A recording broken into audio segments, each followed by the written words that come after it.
Hey there!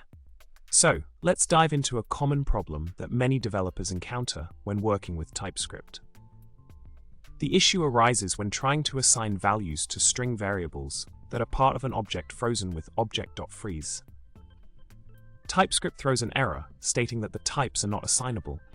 This can be quite confusing and frustrating, especially when you're trying to understand why this is happening.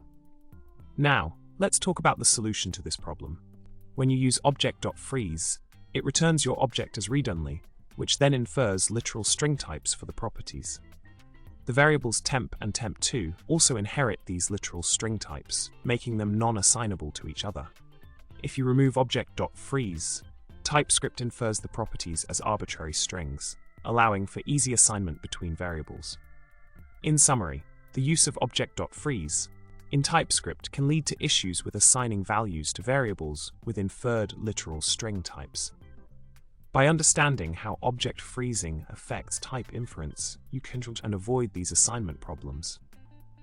Remember, TypeScript types are different from JavaScript types, so always keep that distinction in mind. And that's a wrap.